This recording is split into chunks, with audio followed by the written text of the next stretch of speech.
नमस्कार, मी Rajratna Jondhale. Top news मराठीमध्ये आपलं स्वागत.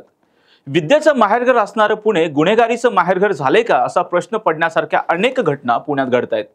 एका अल्पवयीन कार चालकाने निष्पाप दुचाकी स्वारांचा घेतलेला बळी असेल किंवा पुण्यातील कसबा पेठेत दिवसाढवळ्या घरात घुसून कोयत्याने वार करत एका तरुणाचा केलेला खून असेल. या घटनांमुळे पुणेकरांच्या मनात दहशत निर्माण झालेली असतानाच अशीच एक गंभीर घटना पुण्यातील औंध भागामध्ये घडली. मॉर्निंग वॉकला जाणाऱ्या एका ज्येष्ठ नागरिकाला दारूच्या नशेत असणाऱ्या टोळक्यानं मारहाण केली. त्यात त्यांचा दुर्दैवी मृत्यू झालाय, ज्यामुळे रस्त्यावरून चालतानाही पुणेकर सुरक्षित नाहीत असं चित्र निर्माण झालंय. आणि अर्थात त्यामुळे पुणे पोलिसांवर पुन्हा एकदा प्रश्नचिन्ह निर्माण झालंय. पाहूयात यावरचा टॉप न्यूज मराठीचा हा स्पेशल रिपोर्ट. पोलीस सुस्त, चोर मस्त. विद्येचं माहेरघर असणारं पुणे गुन्हेगारीचा अड्डा ठरतंय का? गुन्हेगारींच्या घटनांमुळे पुणे शहर चांगलं चर्चेत.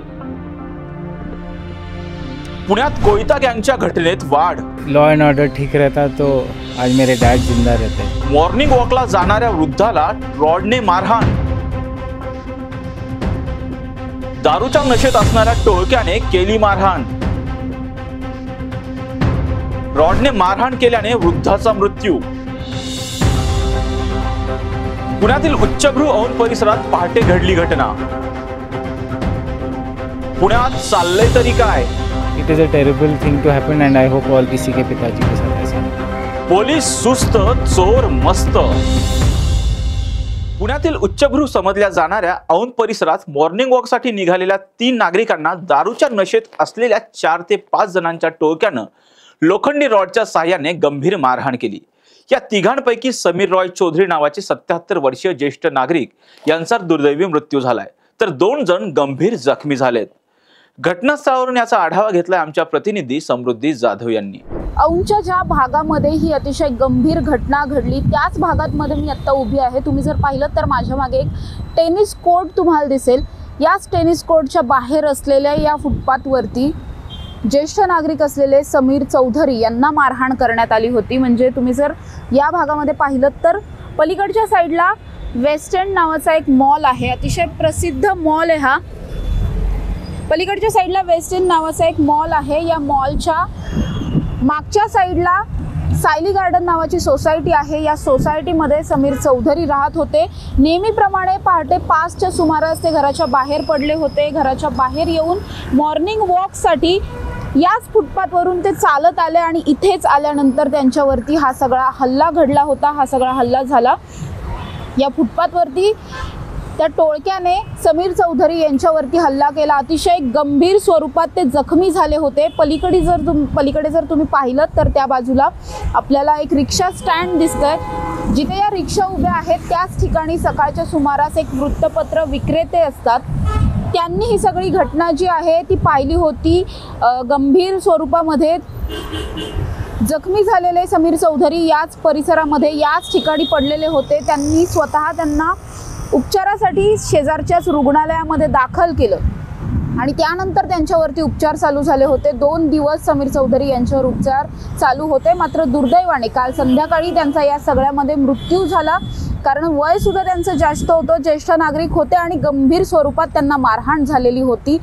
लोखंडी रॉडने मारहाण झाली होती. त्यामुळे या सगळ्यामध्ये त्यांचा दुर्दैवी मृत्यू झाला. तर मी ज्या चौकात आत्ता उभी आहे या चौकापासून पुढे अगदीच 100 मीटरच्या अंतरावरती परिहार नावाचा एक चौक आहे. या चौकामध्ये फिरण्यासाठी गेलेले श्रेयस शेट्टी यांच्यावरती त्या ठिकाणी हल्ला करण्यात आला. त्या ठिकाणी हे जे टोळके होते 3 ते 4 जण हे त्याच ठिकाणी उभे होते. दुचाकी होती त्यांच्याकडे आणि श्रेयस शेट्टी हे जेव्हा त्यांना दिसले त्यांनी श्रेयस शेट्टी यांच्याकडे पैशांची मागणी केली. पैसे नाही म्हटल्यानंतर त्यांनी त्यांच्या खिशामध्ये थेट हात घातला. खिशात सुद्धा पैसे आढळून आले नाहीत. त्यानंतर त्यांनी लोखंडी रॉडने त्यांच्यावरती हल्ला करण्याचा प्रयत्न केला. मात्र हा हल्ला चुकवत श्रेयस शेट्टी हे त्या ठिकाणाहून निघून गेले. त्यानंतर त्यांना समजलं की याच परिसरात राहणाऱ्या दुसऱ्या सुद्धा नागरिकावरती अशाच प्रकारचा हल्ला झाला होता. हे दोघंही अगदीच गंभीर जखमी अवस्थेमध्ये शेजारी असलेल्या रुग्णालयामध्ये दाखल झाले आणि या रुग्णालयात दाखल झाल्यानंतर त्यांना माहीत पडलं की त्या ठिकाणी समीर चौधरी हे सुद्धा दाखल झालेले होते।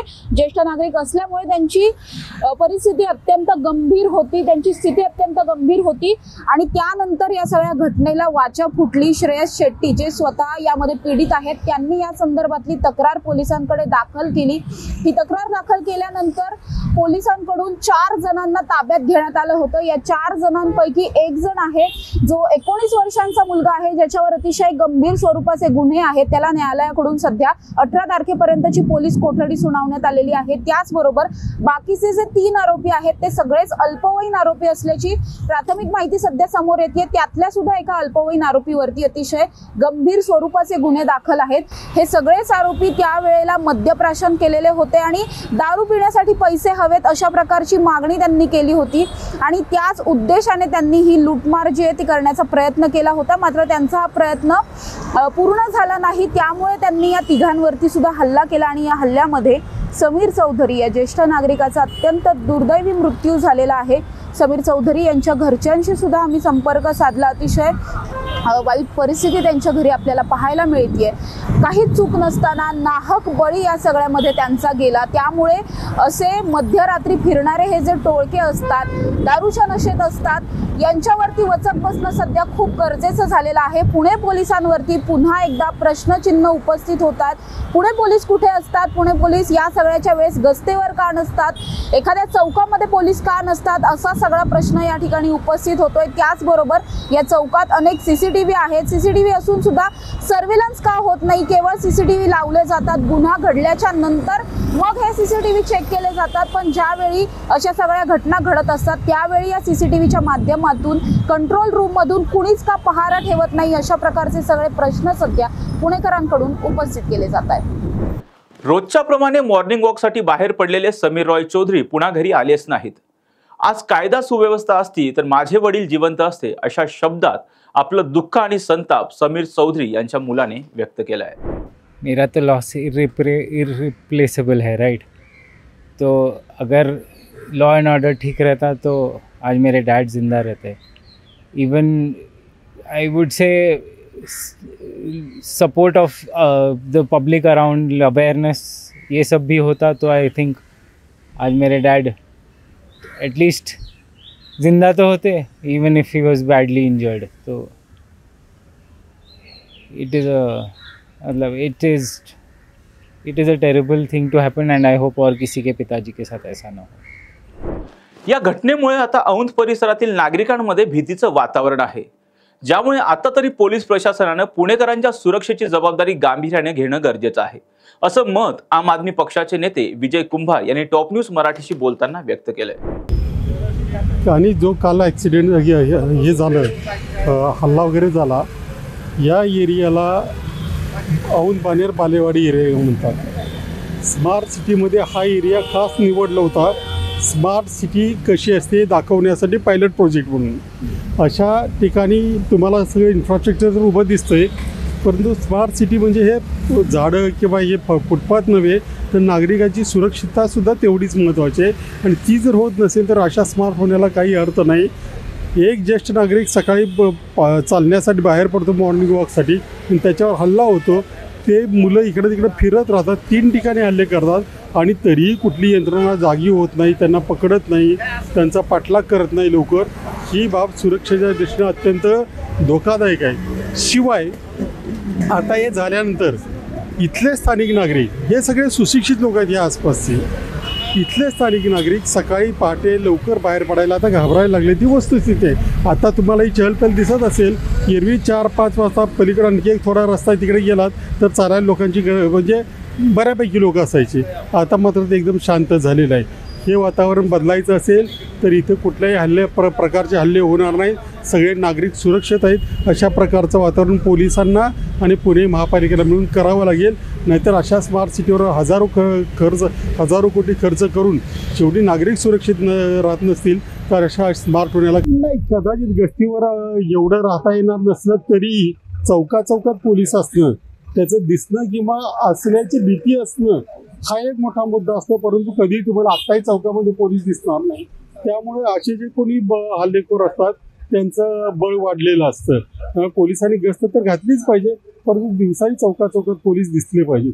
आता तुम्ही जर इथून पुण्यापर्यंत गेला तर रस्त्यामध्ये तुम्हाला कुठेही पोलीस दिसणार नाहीत. ते त्यांचं दिसणं हे महत्त्वाचं आहे, त्यासाठी पोलिसांनी प्रयत्न केले. घेता येते असं दिसून येतंय, परंतु जोपर्यंत रस्त्यावर त्याची अंमलबजावणी होत नाही तोपर्यंत नागरिकांना कुठलाही दिलासा वाटणार नाही. त्यांच्या डोक्यामध्ये काही प्लॅन असतील तर ते रस्त्यावरच्या माणसाला दिसले पाहिजे, पोलीस रस्त्यावर दिसला पाहिजे. एवढं त्यांनी केलं तर मात्र फरक पडेल असं नक्की वाटतंय. पुण्यातल्या वाढत्या गुन्हेगारीमुळे पुणेकर चांगलेच हैराण झालेत. पोलीस प्रशासनाने यावर ठोस पावलं उचलावीत अशी मागणीही पुणेकरांकडून व्यक्त होतीये. पाहुयात काय म्हणालेत पुणेकर. हा इम्पॉर्टंट विषय, कारण एक ऑर्डिनरी सिटीजन सकाळी सेफली चालायला जाऊ शकत नाही, तर हा एक कन्सर्न आहे सगळ्या नागरिकांसाठी. तो माणूस रोजच्या प्रमाणे सकाळी चालायला गेला आणि त्याच्यावर असा एक अटॅक झाला आहे. हे खूप चिंताची विषय आणि पोलिसला बघायला. पोलीस प्रशासन कमी पडतं, पोलिसांची संख्या कमी पडते. आपण पोलिसांना दोष देतो, परंतु आपण प्रत्यक्षात जर अंतर्गत जर नीट बारकाईने अभ्यास केला तर गेली 5 ते 7 वर्ष झालं पोलीसमध्ये भरतीच होत नाही. त्यामुळं पोलिसांचं प्रमाण कमी झालेलं आहे आणि त्यामुळं पोलीस चौकीमध्ये जे पूर्वी 20-20, 25, 50-50 कर्मचारीचे असायचे, आता तिथं 4 आणि 5 कर्मचारी असतात. मग एका कर्मचाऱ्यावर जर तुम्ही एवढा अधिभार दिला तर ते तरी काय करणार. आता तुम्ही बघा, पोलीस चौकीमध्ये सिग्नलच्या चौकात जर थांबलो तर एवढ्या मोठ्या चौकात जर 1 आणि 2 पोलीस असेल तर किती लोकांना कंट्रोल करणार. तर मुळात म्हणजे पोलिसांची संख्याच कमी झालेली आहे, त्यामुळं ही समस्या निर्माण होते. पुणेकर म्हणून घराच्या बाहेर फिरताना कुठेतरी भीती वाटते का? ऍक्सिडेंट होत आहेत, गुन्हेगारी वाढते? गुन्हेगारीपेक्षा ऍक्सिडेंटची खूप भीती वाटते. गुन्हेगारीपेक्षा ऍक्सिडेंटची भीती खूप वाटते, कारण घरातनं गेल्याच्या नंतर परत घरी येईपर्यंत 2 व्हीलरला तर जास्तीत जास्त भीती वाटते. नमस्कार, मी परेश शिरसंगे. एक जो हा प्रश्न तुम्ही बघताय, गुन्हेगारी वाढलेला आहे. जसे माझ्या अगोदरचे जे आपले पुणेकर होते त्यांनी सांगितलं की पोलीस प्रशासनामध्ये कर्मचारी कमी आहेत. हा एक तर खूप महत्त्वाचं कारण आहेच आहे. दुसरं, कोविडपासून हा तुम्हाला परिणाम जाणवेल. कोविडमध्ये जे काही सगळे व्यवसाय उद्योग बंद पडले, जी बेरोजगारी वाढलेली आहे, तुम्ही बघा बेरोजगारी जेव्हा वाढलेली आहे. आजवर भारताचा इतिहास 70 वर्षाचा तुम्ही इतिहास काढा, अर्थशास्त्रात हे लिहून आहे की जेव्हा बेरोजगारी वाढते तेव्हा गुन्हेगारी ही वाढतेच वाढते. आणि त्याची बीजारोपण हे कोविडच्या काळातच झाली. त्यामध्ये फडणवीससारखे, BJP सारखे जे प्रशासन चालवणारे जी लोक आहेत, जे फक्त सत्तेसाठी पाहिजे त्या घपले करण्यासाठीच अडकलेले आहेत. बाकी त्यांना सामान्य नागरिकाशी काही घेणं देणं नाही आहे, सामान्य नागरिकांच्या सुरक्षेशी काही घेणं देणं नाही आहे, सामाजिक सुरक्षेशी काही घेणं देणं नाही आहे. आज तुम्ही बघताल तर आज चालणारे फुटपाथवरती चालणं अवघड झालेलं आहे, 2 व्हीलर घेऊन बाहेर पडणं अवघड झालेलं आहे. घराच्या बाहेर पडलं की घरातल्या बायकांना चिंता लागते की पुरुष गेलेला परत येईल का नाही. लहान मुलांचं अवघड आहे की आज तुम्ही बघा गुन्हेगारीसोबत जे व्यसनाधीनता वाढलेली आहे, म्हणजे काल परवा ललित पाटीलचा विषय तुम्ही घ्या किंवा अनेक विषय जे ड्रग्ज इथं भेटतात, त्यामुळं पण एक गुन्हेगारी वाढण्यासाठीचं एक तुम्ही म्हणू शकता की हे बीजारोपणच होतंय. जेव्हा तुम्ही धर्मवादी किंवा धर्मांध सरकारही येतात तेव्हा तुम्हाला हे सगळ्या गोष्टी मिळून जुळून दिसून येतील की बेरोजगारी वाढते, गुन्हेगारी वाढते, व्यसनाधीनता वाढते.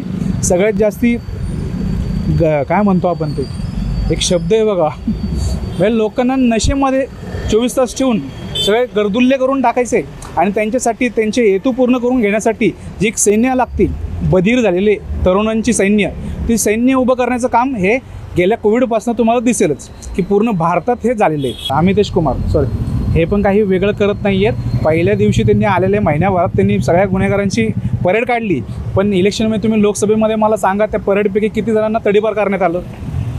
एक सगळे गुन्हेगार बाहेर होते, सगळे मसल पॉवर, मनी पॉवर वापरली गेली. दंगेगारांनी तर तुम्ही बघितलंच आहे की त्यांनी बऱ्याच जणांनी आरोप केले, पण कारवाई काय झाली? कारवाई काहीच नाही झालेली. तर हे प्रशासन फोल आहे. जो कमिशनर आहे त्यांच्याकडनं आम्हाला काही अपेक्षा उरलेल्या नाही आहेत. लवकरात लवकर इथं जेव्हा इलेक्शन होईल, सत्ता पालट होईल, तेव्हाच पुणेकरांना माझ्या मते निश्वास टाकता येईल. पुण्यात गुन्हेगारी वाढते त्याचं कारण म्हणजे आहे असं आहे की बेरोजगारी आहे. सगळं कामं नाही आहेत, लोकांना कामं नाही आहेत, गुन्हेगारीकडेच वळेल. त्याला कामच काय नाही आहे, बसून काय करणार. एक तर व्यसन आधीन जाईल आणि ते गुन्हेगारीकडे जाईल. तर रोडवर चालायचं म्हणलं तरी भीती वाटते. आता अल्पवयीन मुलं आमच्या वेळेस तर आम्ही टू व्हीलर सायकलवर फिरायचं म्हणजे काही विचार करत होतो की आमचे आई बाबा सोडत नव्हते, मग नको जाऊ नकोस काहीतरी. 5 अल्पवयीन मला पॉश गाडी चालवतात, पोट्टेची गाडी चालवून गुन्हे होत आहेत, पण त्याचं लक्ष प्रशासनाकडे खूप दुर्लक्ष आहे. त्या बाबतीत ॲक्शन घेतली पाहिजे. तो कायदा जो होता की अल्पवयीन मुलांनी गाडी चालवली की आई वडिलांना अटक होईल, तो खूप आधी नियम निघाला होता. त्याच्यावरती आत्ता अंमलबजावणी झालेली नाही आहे. ती आत्ता झाली कारण की ह्या रॅकेटमध्ये मोठं काही घडलं, त्याच्यामध्ये निदर्शन आलं की दिसलं लोकांना की हा गुन्हा झाला. ह्याच्या आधी पण गुन्हे झालेत, मग ते का झाकले गेले? पोलिसांनी काय करावं असं वाटतं आता ही सगळीच गुन्हेगारी रोखण्यासाठी? पोलिसांबाबतीत बोलण्याबाबतीत तर सगळ्यात पहिल्यांदा पोलिसांची संख्या तर पहिली खूपच कमी, भरती खूप दिवस झाली थांबलेली आहे. तुम्ही अख्ख्या पोलीस प्रशासनाला आपण बोलू शकत नाही की लोकच नाही तो काम करणारे. आज जिथं ट्रॅफिक आधी 4-4 लोक थांबायचे तिथे एखाद्या दिसतो, क्वचित दिसतो तो सुद्धा. आज तोही प्रामाणिकपणे काम करतो, त्यालाही लोक जुमत नाही की नियम आजकाल कोणी पाळत नाही.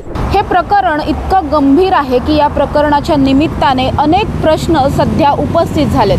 पुण्यात मॉर्निंग वॉकसाठी बाहेर पडणारे, पहाटेच्या सुमारास बाहेर पडणारे नागरिक असतील, त्यांच्या सुरक्षेचा प्रश्न सध्या ऐरणीवर आला आहे. त्याचबरोबर ज्येष्ठ नागरिकांच्या सुरक्षेचा प्रश्न हा सगळ्यात जास्त गंभीर होताना आपल्याला पाहायला मिळतो आहे. त्यामुळेच या सगळ्या प्रकरणानंतर तरी आता पुणे पोलीस यावरती काय ॲक्शन घेणार, गस्त वाढवणार का?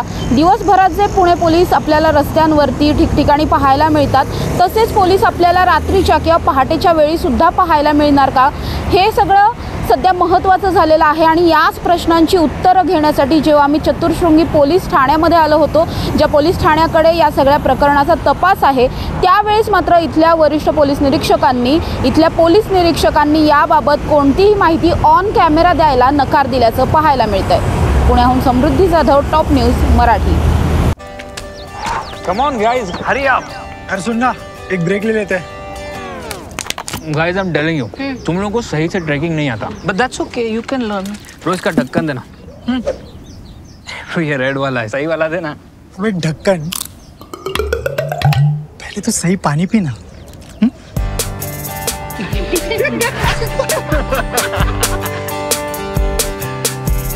Manikchand Oxyrich, proudly Indian.